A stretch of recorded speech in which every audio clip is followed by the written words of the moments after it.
Bueno, buenas tardes, Cristian. Estamos acá junto a Christian Henkel, que es el autor de este libro que acá exhibimos, que se llama La palabra liberada, que me parece un libro muy adecuado para la discusión que se está dando en estos días, ya que es un libro que analiza la ley de medios desde una posición un tanto diferente a esta que va desde la celebración revolucionaria de la ley de medios a la catastrofista, fascista, antidemocrática de su declaración de constitucionalidad, ¿no? Exactamente, era un poco la idea. Lo interesante del trabajo es que el libro se concibe hace 4 años. Y hoy, 4 años después, el tema sigue teniendo una vigencia, pero particularmente, y es lo que quisimos romper con el libro, es justamente ese falso debate que hay en torno a la ley, que es esas dos posiciones que claramente expresabas. O se está con el gobierno o se está con Clarín, y pareciera ser que no hay posibilidades de un planteo alternativo, de una crítica a la ley de medios desde otra mirada. Y el libro justamente trata de desarrollar una mirada crítica a la ley desde la posición de los trabajadores, desde la mirada de la izquierda, y eso es claramente algo que en el debate cuesta todavía que tenga un peso un poco más importante. ¿Vos fuiste presidente de la FUBAS o del Partido Obrero? ¿Esto es así? Sí, yo fui presidente de la Federación Universitaria de Buenos Aires, que fue en el momento en el cual se estaba discutiendo la ley. Me tocó ir al Congreso a llevar el planteo que la Federación Universitaria había votado en ese momento contra el preproyecto de ley en ese entonces. Formé parte del Consejo Superior de la Universidad de Buenos Aires, donde también tuvimos muchos debates con respecto al tema, y por lo tanto tuve la posibilidad de ser parte de todos esos foros debates que pretendían darle una legitimidad y una cobertura a un debate que en los hechos realmente no existió, porque si bien existieron un montón de instancias para discutir, el preproyecto de ley fue muy parecido al proyecto de ley que estaba claramente definido desde el Poder Ejecutivo y que tenía una orientación que es la que estamos viendo en la actualidad, que no se pudo desarrollar todavía a fondo por las intervenciones judiciales y las trabas judiciales que han desarrollado algunos multimedios. Bueno, antes de continuar con esto, quiero hacer una suspensión de esta cuestión y recordar a la gente, porque probablemente te conozca más, digo, como decía el personaje de Los Simpsons, ¿no? Quizás me recuerden de aquella oportunidad en la cual discutías con Feynman, no con José Pablo, sino con Eduardo Feynman, que era un corte de Kraft, según recuerdo, donde él te decía, vos que estudiás, ¿qué nota tenés? ¿No? Y vos que le decías. Exactamente, yo le dije que estaba a punto de recibirme y estaba por sacar que mi tesis iba a ser sobre la ley de medios. Bueno, acá está la tesis, el libro es de alguna manera el resultado de esa tesis. Y cómo olvidar ese debate, me llevó al top 5 de CQC, uno de los pioneros en pelearse con Feynman. De 678 te citaba, no sé si sigue siendo todavía. Uno de los pioneros que tiene que ver con ese debate, en ese momento el corte de Kraft, la lucha de los trabajadores de Kraft, donde iban a haber decenas de despidos, no podía acceder a los medios de comunicación, una multinacional que estaba realizando una enorme cantidad de despidos, y justamente lo que trataba de ponerle en evidencia a Feynman en ese momento era que el corte de calle era la manifestación más concreta de que los trabajadores no podían acceder a los medios de comunicación. Ajá. Y estaban obligados a dar una batalla por tener un lugar, por volver visible un conflicto y por darle una respuesta. Y eso demostraba que no había libertad, que no, claro, no estaban todas las voces, no estaba esa pluralidad de voces. Ahora es una cosa, porque hay una cuestión curiosa además sobre este libro, que es tu tesis, está basado en tu tesis, pero que además fue calificado por Glenn Potolsky, ¿no es cierto? Exactamente, nosotros, el actual decano, bueno, elegido ahora recientemente en el medio de algunos conflictos, decano de la facultad, en ese entonces director de la carrera de Ciencias de la Comunicación, uno de los colaboradores y impulsor defensores. Impulsor de la ley. Impulsor de la ley, incluso colaborador a la hora de todo lo que fue el armado de este proyecto. Fue el que evaluó la tesis y, salvando las diferencias ideológicas, políticas que tiene con respecto al libro, reconoció que hay un trabajo que tiene una rigurosidad científica.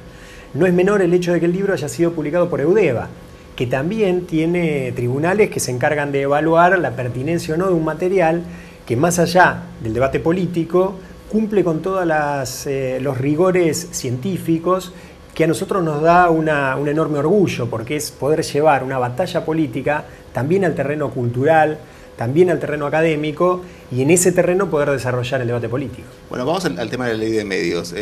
Hay dos posiciones.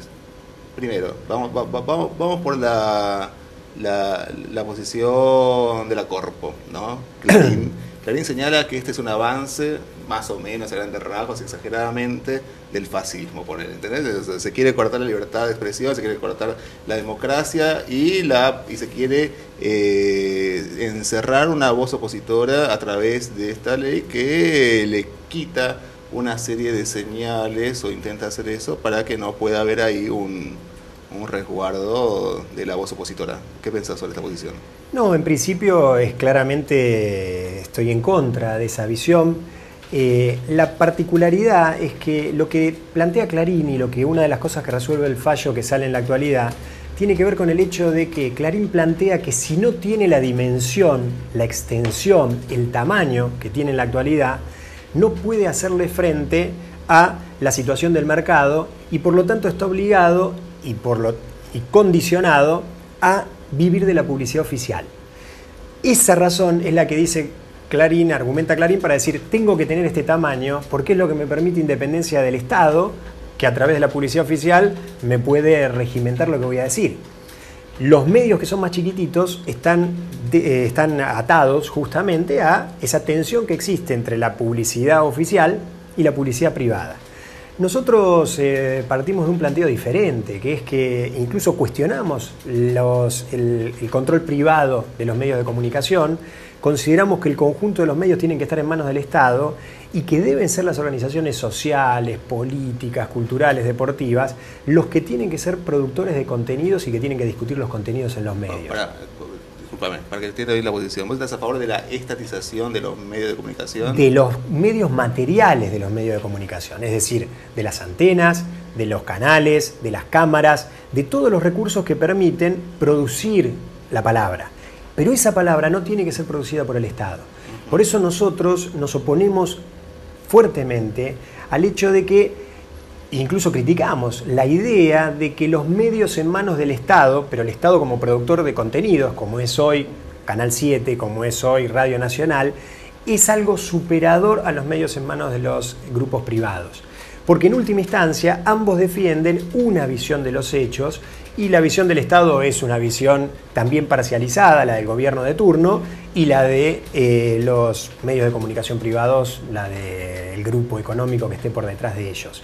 Por eso cuestionamos la idea de que no existe en este debate la otra voz, la voz de los que no tienen acceso a los medios de comunicación. Bueno, antes de seguir con esto, veíamos esta posición de Clarín, vamos a desarrollarlo un poquito más después, pero te quería preguntar acerca de la otra posición, ¿no? Acerca de la posición del kirchnerismo, que hace un festejo en el Congreso, eso significa un avance en su batalla contra el grupo Clarín, que es un personero de la dictadura, que obtuvo papel prensa supuestamente bajo torturas, y que plantearía la constitucionalidad de la ley de medios, la posibilidad de la pluralidad de voces, la democratización de los medios.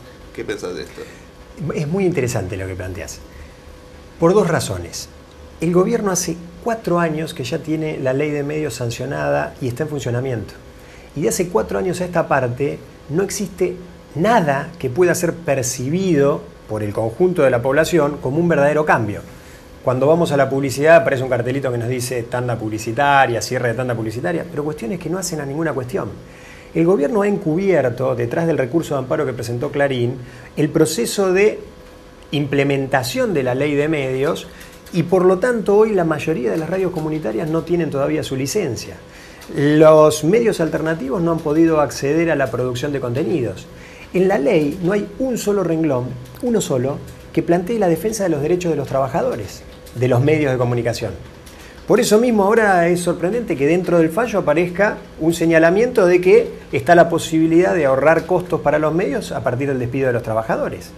Esta ley que el kirchnerismo plantea como una superación no habla una sola palabra de los trabajadores de los medios y esta ley que plantea la posibilidad de que los medios sin fines de lucro puedan tener acceso a las licencias no tiene un solo renglón donde se contemple de qué manera van a ser financiados esos medios alternativos. Bueno, esta sería la tercera, supuesta, abrir la tercera posición, ¿no? Exactamente. Bueno, esa es la que uno quiere llegar. No, hay otra intermedia, una tercera, una tercera B o una segunda B, por ejemplo. Por ejemplo, estaba leyendo un comunicado de adhesión al fallo realizado por Marea Popular, que llevó en las elecciones a Itay Hackman, ¿no? Sí. Que perdió muy fuertemente las elecciones, nos llevó a un porcentaje decente, testimonial, pero que también junto al Frente Popular de Darío Santillán plantean una posición de apoyo supuestamente crítico a esta ley, ¿no? Y dicen, y bueno, ahora vamos por ese 33%, ¿no? Digamos, y que también es una posición que ha sido sostenida por la Red Nacional de Medios Alternativos. Totalmente. Que el 7 de diciembre fueron a hacer un escrache a la puerta de Canal 13 diciendo, bueno, vamos por la ley de medios, porque esto nos va a permitir a nosotros tener nuestro canal de televisión, nosotros que somos, no sé, el canal del barrio popular tal, ¿no? ¿Qué es esto? Bueno, ahí vos mencionabas, yo le pondría a ese punto el título que vos le pusiste, 2A o 2B, pero la posición es una posición que confluye con la posición del gobierno.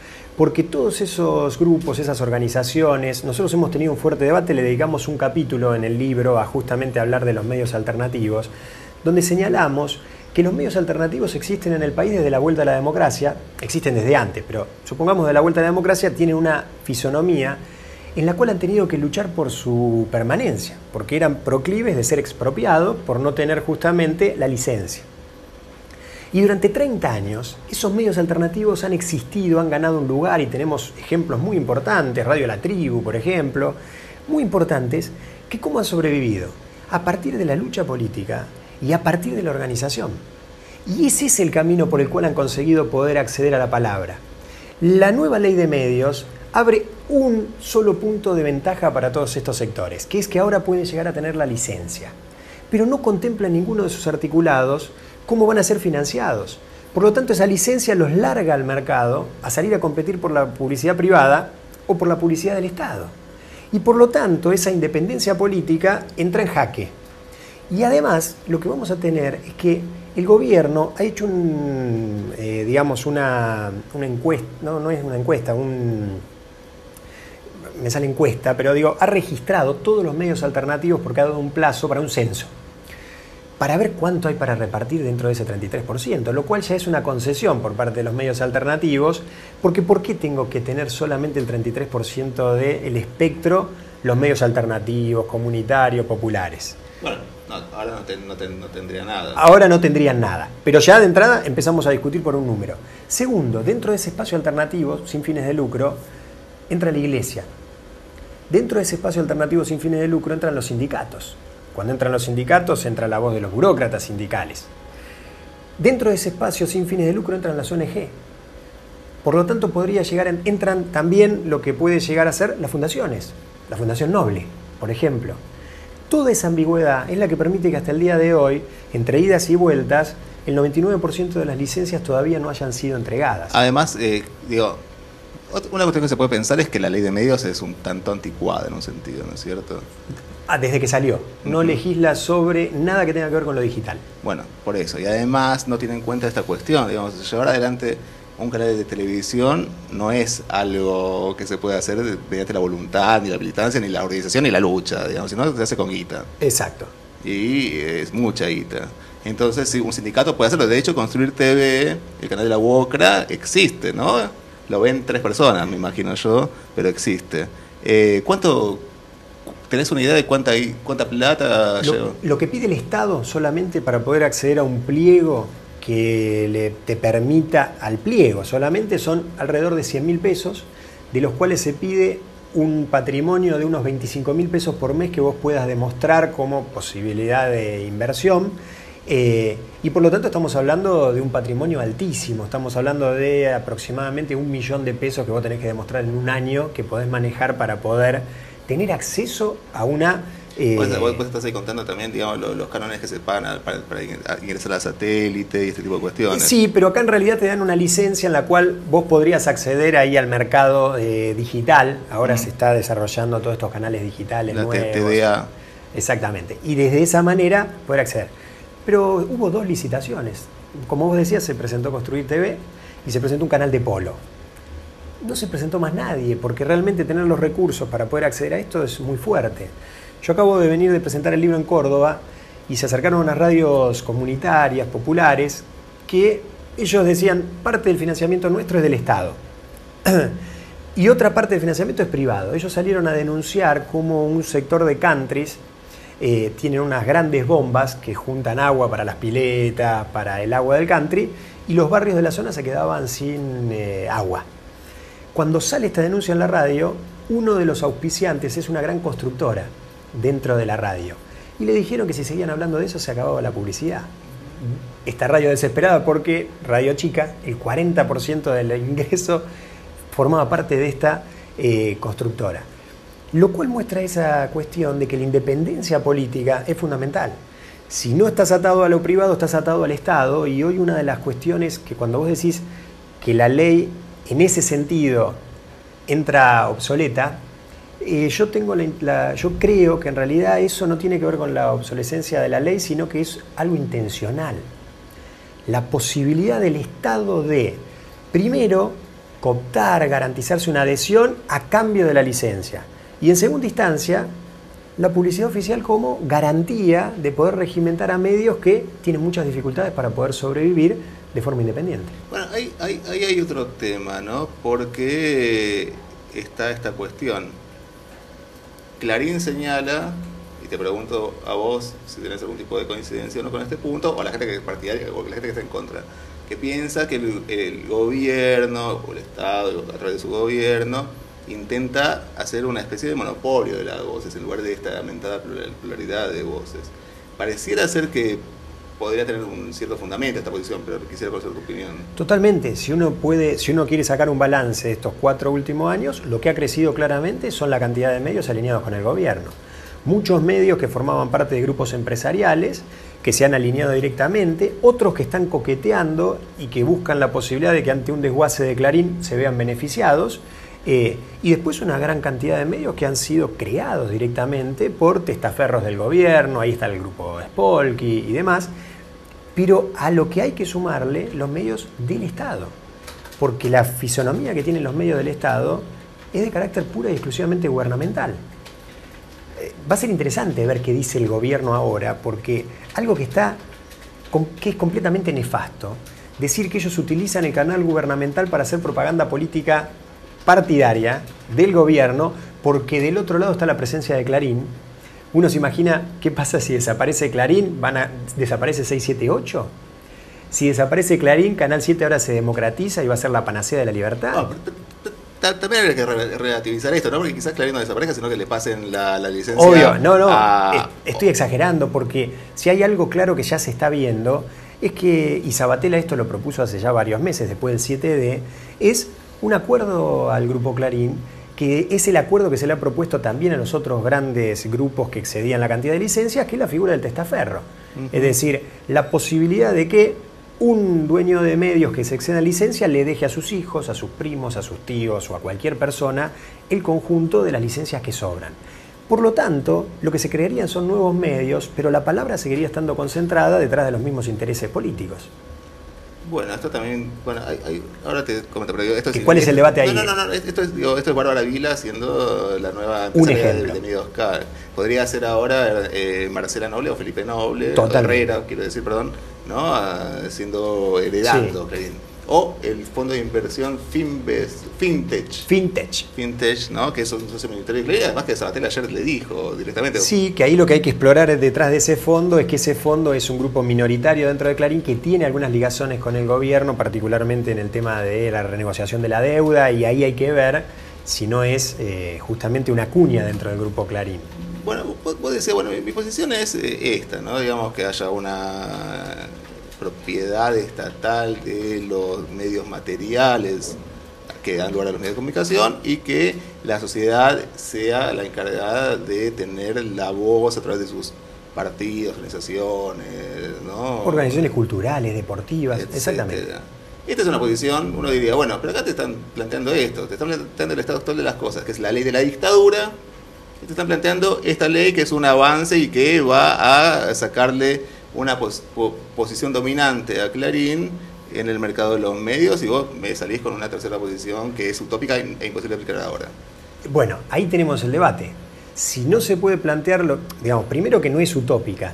Nosotros damos un ejemplo a manera de... bueno, un ejemplo damos, concretamente, que es la publicidad política, que se dio en torno a la reforma política, no tiene nada que ver con la ley de medios. Pero en la reforma política se expropió 1 hora de los espacios de todos los medios privados y también de los medios del Estado. Esa hora que se le sacaba a los medios se repartía proporcionalmente entre las diferentes organizaciones que participaban de las elecciones. Una parte proporcionalmente directa y otra parte de acuerdo a la cantidad de votos. Es un criterio. Eso permitió que las publicidades de todos los partidos puedan ser vistas y puedan atravesar todo el esquema de medios. Lo cual es una demostración de que lo que nosotros planteamos, en un criterio chiquitito, pudo ser llevado adelante. Nosotros creemos que eso ha sido una de las grandes ventajas que han tenido fuerzas políticas más pequeñas para poder tener una llegada general que de otra manera hubiese sido imposible. Claro, porque esto además tiene una aplicación práctica. Hay experiencias de esto. Digo, en Alemania me contaba, Osvaldo Bayer contaba esto, me lo decía a mí, solamente lo contó en otros lugares, que antes de la privatización de los canales de televisión había una representación en los directorios de los canales proporcional a la presencia parlamentaria de las fuerzas que integran el Congreso. Totalmente, el máximo ejemplo de eso fue la BBC, que siempre se tomaba como el emblema de la televisión pública. En la BBC había un directorio donde la mayoría la tenía la oposición, después estaban las diferentes fuerzas, y en la BBC cuando uno veía los debates políticos se encontraba con que había más programas que criticaban al gobierno de turno que lo defendían. Pero estaban también los que lo defendían, es decir, de alguna manera estaban todas las voces presentes, porque si es público tienen que estar las representaciones del conjunto de la sociedad. Sí. Algo que, bueno, evidentemente no es el ejemplo que tenemos en la actualidad. Sí, pero y esta cuestión, digo, del entretenimiento, digo, porque más allá, digo, puedo decir, bueno, organizaciones culturales, o sea, yo, digamos, también el entretenimiento. No es que vea Tinelli, lo puedo llegar a ver, ponele que lo vea. Quiero ver a Tinelli. Y de repente me decís, bueno, las asociaciones culturales, asociaciones deportivas y partidos, y me encuentro con encuentro todo el día, y yo digo, no, yo quiero ver cantando, también cantando por un sueño. Pero también Tinelli es una expresión cultural, digamos, y por lo tanto podría llegar a tener... Nosotros no decimos que no tiene que haber algo. Nosotros lo que decimos es que algo no está. Y ese algo que no está tiene que ingresar. Y ese algo que no está es la voz de los trabajadores. Son las expresiones políticas de las organizaciones sociales, que no son las que nos llegan. ¿Cómo hacemos para introducir eso en los medios de comunicación? Nosotros consideramos que es fundamental que ingrese esa voz de las mayorías que hoy no se encuentran representadas en la televisión.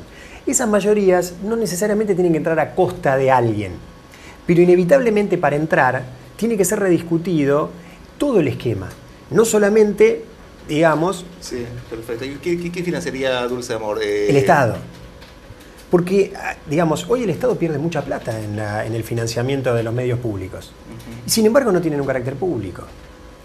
Cuando se habla de la plata que pierde Canal 7, a lo largo de la historia se han hecho varios debates. Por ejemplo, si Canal 7 tenía que salir a competir por el rating. Y ahí tenemos el ejemplo Sofovich, que decía, competimos de igual a igual por el rating, traemos las estrellas más vistas y demás. No es mi visión de lo que tiene que ser Canal 7. Otra de las visiones era, Canal 7 tiene que ser deficitario, pero tiene que lograr pasar ahí lo que no van a pasar los privados. Por lo tanto, la oferta cultural alternativa, por lo tanto, las innovaciones y por lo tanto los clásicos y demás. Un consumo limitado. La otra opción es que en ese espacio aparezca lo que no puede aparecer en otros lugares, pero también esas representaciones que hoy no existen en el conjunto de los medios de comunicación. Bueno, terminamos entonces con esto. Entonces vos planteas una tercera posición, no estás ni con... Vos estás en contra de la ley de medios. Nosotros estamos en contra de la ley de medios, creemos que ayuda a regimentar aún más la palabra, que el Estado se apropie de medios de comunicación no lo vemos como algo necesariamente progresivo. Luchamos por los medios públicos y los medios públicos tienen que ser la representación de las diferentes expresiones que conforman la vida social, y eso requiere una lucha y la aplicación plena, porque se tendría que estar aplicando, pero incluso la aplicación plena de la ley no va a garantizar que eso ocurra. Bueno, muy bien, hemos escuchado entonces, así como Juan Domingo Perón decía, ni yanquis, ni marxistas, feministas, sería ni corpo con C, ni corpo con K. Exactamente, la voz de los trabajadores en los medios públicos. Muy bien, muchas gracias, Cristian.